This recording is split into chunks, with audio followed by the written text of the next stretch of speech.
Chapter 25. A slight rain falls from the cloudy sky as the night rises. The air is cool with a moderate wind that adds to the chill. A murky moat surrounds the isolated castle, resemblant of a fortress with fortified battlements of stone and ballistas stationed at its crenels. However, at its thin walkway to the castle door is a single guard. The man is stout with years of age on his face. As he waits like a statue, the gate behind him opens, revealing the lobby of the castle. A younger guard walks up to him with a salute. "Dusk approaches," he said with a proud voice of higher authority. "You did well today. Grab some grub in the barracks and report there. Now's my chance," Aziza thought to herself.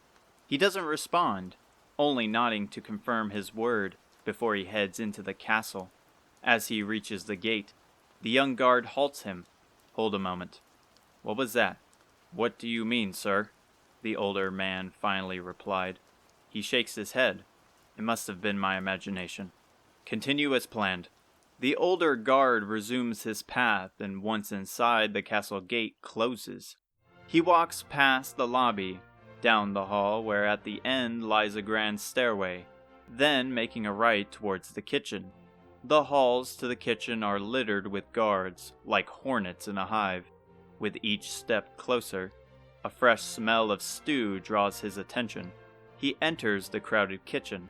Dozens of tables are filled with people resting and bantering over a tasty meal. As he glances around, a young, abrupt voice distracts him. "Nice to finally see you here," another guard greets him, sitting at a table eating at the fresh stew.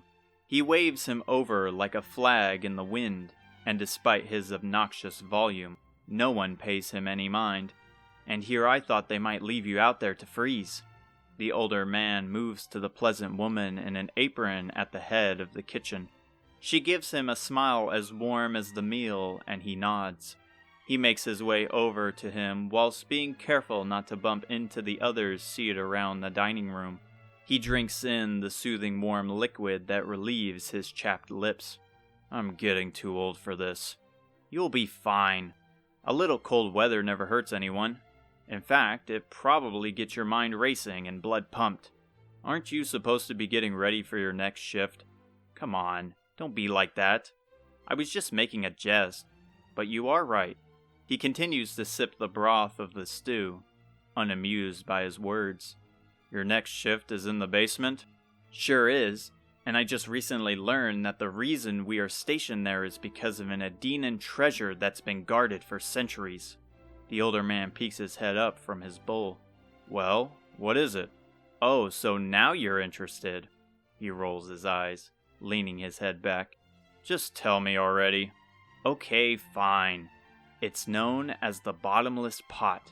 He wiggles his finger as if he was a magician at a child's party. Finally, some confirmation. "And what's that supposed to be?" "From what the rumors say, it's just as it's named. It is capable of holding an infinite amount of anything. It could even hold the entire ocean." "That's poppycock," he shouted with disbelief. "That sounds like something I would hear my grandkids spew out." "Oh, but it's not. The archives in the library point it to be true." "And why would this bottomless pot be helpful to anyone?" "From what the tomes say, it was used long ago to uncover shrines from the ocean floor, said to have been created from an ancient race of fish people a millennium ago. One of such shrines held another ancient relic they crafted known as the ultimate key, which could open any door without fail." "Really? A key? I was hoping to hear something more interesting than that, considering it comes from a time supposedly the goddess walked the earth with fairies and dwarves." "Sure, a key doesn't sound all that interesting, but that is only the tip of the iceberg. Until then, however, we only know of one shrine's location." "What are you two babbling about?" A guard of higher status with battle scars on his face approaches the table.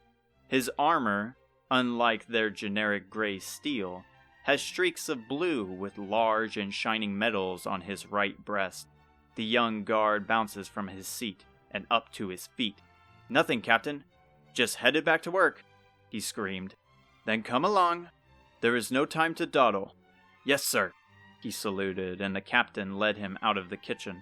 I will talk to you later, he whispered. They strut through the hall, passing by several other soldiers that are heading to their post. So today is your first day being stationed in the basement? Yes, sir. You understand the amount of responsibility that befalls on you? Yes, sir. Good. For a basic rundown, the basement is located in the same hall near the stairway to the king's throne. As they pass the stairs, he gives them a quick glance. I've never been there, sir. I have always wondered what is up there. Other than His Majesty and his advisor, there is a path to the roof of the castle. Why would there be such a thing? His Majesty likes to breathe in some fresh air and look over the land his castle lays on, paranoid of any intruders washing up on his land. But enough about that. Back to the task at hand. Pass by a large stairway with a red carpet that rolls down to the lobby. They reach the end of the hall. A steel door which appears to have been here before the castle awaits them. The captain hands the young guard an old key, though he is hesitant at first. You will need this. This is used to get in and out of the basement. Only you will be posted there until someone takes your place on the next shift. He motions for the young guard to open the door with his newly acquired key, which he does. The door loudly creaks open, and before them lies a dark opening that is blacker than tar. While the young guard is anxious, the other steps in with the same confident strut, as if he had night vision. You coming or what? Yes, sir. He shivers in with the door slamming behind him. He yelps like a scared pup, and with each step into the darkness, Aziza has her eyes on him like a hawk. He bumps into the captain, and awaits for his next moves as his legs shake. Right before you stands the final door that you will be placed in front of, he said, pointing to a door in a worse condition with a dim sconce revealing its ancient rust. You will stand in front of this door guarding what's behind it. It's very important that no one gets in. You understand? The young guard's voice is as hollow as the sounds of their footsteps, barely filling the dead air once they reach the spot. I said, do you understand? He shouted, his commanding voice echoing along the decrepit stone walls. Yes, sir, he whimpered. Good. Now I will leave you to it. The young guard tries to get another word out as his anxiety spikes. However, the leader makes his way to the other side. The door opens, letting in a brief, gentle light from the lobby shine in. Yet it isn't long as the door slams shut. The door echoed violently, and once it stopped, he's left in complete silence. He doesn't move or get into position as he stands in the darkness, surrounded by its cold embrace. It's fine, he muttered, his voice shaking. It's only me in here. Just me and this door. At least I hope so. Okay, that's enough. He trusts me with this job, and I plan on pulling my weight. Not only is the pay good, but I might make my way up the ladder and end up being the king's right-hand man. I might even be a retainer for the princess. A goofy grin smears across his face as he swoons. On to the next phase. Light footsteps reverberate near him, and he snaps to his right. Who's there? He screamed like a banshee. He finds nothing there, nor does anything respond to his cry. His teeth chatter, and his voice shakes like a tremor. He never said I couldn't take a bathroom break. I'm gonna go do that. He speeds over to the entrance, nearly crying, and again a brief light eliminates the dark before quickly becoming gloomy again. In the cold, empty room, a jingle rings in the air, and the knob of the treasure's door turns. With an eerie and loud creak, it opens, revealing a chest made of dilapidated wood. Soft footsteps make their way over to it, and soon it cracks open. Inside is a gold vase, with a fish's mouth as its opening. The moment the vase lifts from its chest, a dark skinned hand reveals itself around the handle. It continues to spread further to show a brown cloak and silver hair. I was hoping that would last longer, Aziza whispered as she brought the pot close to her chest. She gazes at its beautiful design, turns her eyes over to its opening. The hole is fairly small and is pitch black. As the legends of the pot fill her mind, she snatches a pebble from the cobblestone ground. Carefully she drops it in and waits, and waits, and waits. She brings the pot close again like a mother holding her newborn baby. Now, how am I going to get out of here? She steps to the entrance of the basement and places the fragile key into the lock that she picked from the frightened guard. She cracks it open ever so slightly to peek into the hall. The path to the entrance is swarming with guards armed to the teeth, leaving only an opening into the king's throne room. With not much of a choice, she waits for the opportune moment to emerge from the darkness. She counts the guards that pace the floor, studying their pattern.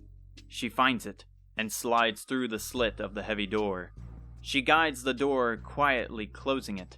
Loud banter closes in and she bolts up the nearby stairs. "What was that?" a guard blurted. At the top of the stairs is an empty audience chamber. No one is nearby, but stomps make their way up the steps. She doesn't have much time. As she remembers their words, she makes for the glass pane exit at the front of the room that leads to the roof. "It's over, thief." She snaps her head to the throne to find the captain from before. He steps from behind the throne with a crossbow drawn. I knew my senses were correct. Such a salty smell could only come from something belonging to the sea. Hand over the pot, pirate, and your sentence is bound to be shorter than life. She covers the golden pot behind her cloak, and guards from below rush up the stairs with bows drawn. She is right at the door, but the moment she turns her back, she will be shot. Her mind races as they step closer. Then Fedir's words ring in her mind. Aziza sits in one of the cabins, closely examining the fading Jenny. Upon further inspection, it has spikes like a cactus, but they do not sting. As she ponders, a knock along with a voice interrupts. "Can we come in? We just want to talk." Even with the stress that lays before her, that calming man's voice is hard to ignore. The door is unlocked. The door is pushed open, and Hotaru, Isamu, and Fedir await on the other side. While their faces are full of worry, she gives them a forced smile that she has a hard time agreeing with. They step inside. "Is there anything we can say to stop you?" Isamu started. "I'm sorry, but our lives are on the line for this orb, and I will do what is necessary. Throwing yourself to the wolves isn't necessary. We left Aliahan together, and we will go to Adina together. Maybe if we just talked, they would be willing to listen and let us borrow it," Hotaru added, her voice not so confident. "I wish it was so. However, I think if they notice this ship, we are most likely to get captured for trespassing." Aziza had a brief chat with the captain about the operation. Adina and its people are a fearful bunch, scared of what lies beyond the ocean. They have refused trade and all other interaction to the outside world to avoid confrontation with monsters. Luckily, their land is fertile, able to sustain their own resources for the time being. Pirates share rumors of the treasures that the land holds, but any who dare trespass are sentenced to death as their secret cannot escape its walls. "I hate to admit it, but you may be right," Fedir said. He takes out his staff and holds it out for her. "Then take my staff." "I can't take it. It's yours." He shakes his head. "It's ours. I believe in your ability, but if things go wrong, you can use it to blind them for a chance to escape. You needn't worry about magic either. The staff will do all the work." He's right. That thing's power put Hotaru and I into quite a daze. While she is reluctant, she takes a hold of the staff. She gazes at the blue, pretty crystal that sits atop it. Now she has another reason to succeed, to return things back to the way they were.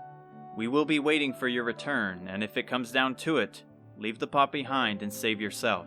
I would rather us all receive a lashing from these pirates than have you suffer alone in a dark dungeon," Fedir ordered, and the others nod to agree with his words. The guards get close, and with her offhand she reaches to her back. A bolt from his crossbow is released. but Aziza swiftly dodges and the glass pane shatters. She whips out the steel staff and slams its hilt onto the ground. A light builds inside the crystal, and soon a flash bursts from within. They try to block their eyes, but they are too late. The captain peeks out from the throne he used as a shield. Cunning trick for a thief. Tinkles of glass echo towards the roof. The outside freezing wind caresses her skin. The chase was on. "After her!" the guard shouted with a commanding wave. They shoved through the broken door, covering all areas of the roof. "Find her!" No one is on the roof. Only the ballistas aimed far out to the plains stand. Their shuffling is closing. Time is running short, and there's no exit other than back to the throne room. Her mind weaves an idea as she looks out to the grass. It's risky, but it is all she has. A loud splash erupts in the night, and the guards peek over the railing of the castle. In the moat, they find Aziza swimming onto land. She is soaked to the bone, swarmed by the freezing air, but it doesn't hinder her. The cold now is like a summer day compared to the frigid touch of death. "Fire!" he ordered. Arrows fly at her, and though she dodges a few, her reflexes are shot, and one nicks her in the leg. She winces as she limps away from the castle, the cold playing as a double-edged sword, nullifying most of her nerves, her mind focusing on providing safety to the golden pot. Another volley of arrows fly in the sky. However, a harsh wind like a brutal storm catches them, blowing them into the moat. "What the?" A fireball collides into the castle walls, and Aziza looks up to find Isamu dashing over to her. "I got you," he reassured like a knight in shining armor, lifting her with ease over his shoulders. He runs past Hotaru and Fedir, who are slinging wind and fire spells. He reaches the gangway with the others closely following.